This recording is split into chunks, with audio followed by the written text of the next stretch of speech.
Welcome to pre-lab number 8 for Chemistry 151 Lab online. Recorded live in front of an audience of no one in faculty housing at the University of Hawaii. Anyway, so yes, I'll shut up and get to the down and dirty to the business. So we're going to look at enthalpy. So using a cold pack for a sprained muscle, how does that work? They have them in some kits. Also warm packs for like if you're skiing and you want to get your hands warm. So we're going to talk about the energy of the reactants, the delta H. So exothermic, exo is outside, it's leaving the system. Exothermic, it's hot. Endothermic, so inside, like our bones, we have endoskeletons, our bones on the inside of us. So endo means it's going in the system, it means heat's absorbed. So things get cold with endothermic. If you can't figure out, later on the question is which one's exothermic, which one's endothermic. I think from that you should be able to figure out what it is. So let's see here. Enthalpy, what is enthalpy? Enthalpy is energy plus pressure times volume. That's the definition. What it is, it's the amount of heat available in a chemical reaction. So if you're going to do a chemical reaction, that's the amount of heat that's going to be available. So let's go through this. We have our scale, stir rod, spatula, stopwatch, distilled water. I mean, you don't have to use specially distilled water. If you have to use tap water, it's going to be okay. So don't worry too much about distilled water. Don't like run to the drugstore like, oh, I must find distilled water. Just use tap water. It's fine. So 10 milliliters of your water in a graduate cylinder. And then put about a quarter of the ammonium nitrates and nitrate crystals into the, that's from the cold pack. And then a styrofoam cup. And then put that in there. And then put... and then pour that into the water and then stir it around.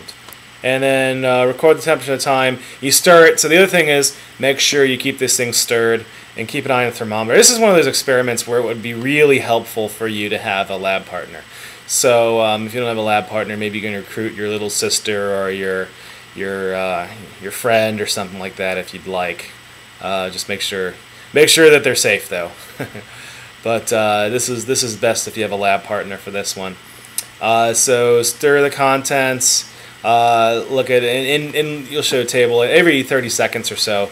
And then just make sure that you record the right time. They make your graph look pretty. So, but trying to do every 30 seconds or so. And then record the temperature, and you're sitting there stirring. So you're going to be sitting there stirring it. You know, looking at the clock. This is. You know, you might be a little bored. You're not going to be bored for very long, though, so just stick with it. And then temperature and time. Do that. Now that you do that, you know, clean it up and all that. And now do the same thing with warm stuff. So use the hand warmer pack or whatever. Do the same thing, similar to it, but then you pour in the contents in the water and you stir it. And then, of course, instead of getting cold, it's going to get hot. And then do that until it reaches the maximum. So do this, and then put in the data table. So here's a data table right here. And the time, so initial temperature, this is before you add it, or just right after you add it, and then 30 seconds. Actually, do it before. That way you don't contaminate the results. 30 seconds after you add it, 60 seconds after you add it, and so on. And then you go to the minimum temperature. Same thing for the hand warmer. You do the same, except you do the maximum temperature, and do a graph. So if you want to do the graph, you can do Excel. That's one way to do it. If you want to use Excel, or you can do it by hand. And you know, how do you turn this in? Well, you can take a picture of your graph. If you want to do it by hand and take a picture, that's fine.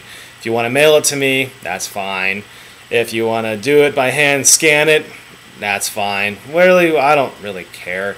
However you do it, take a picture of you holding the cup of the thermometer. And I don't have to see your face. If you want to show me your face, that's fine. But you know, just your hand holding the cup with a thermometer in it. That's what I want to see. Got it. So then, so you can prove that you've been doing this.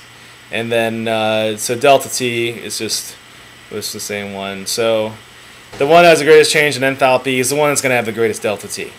Right, because you're comparing it.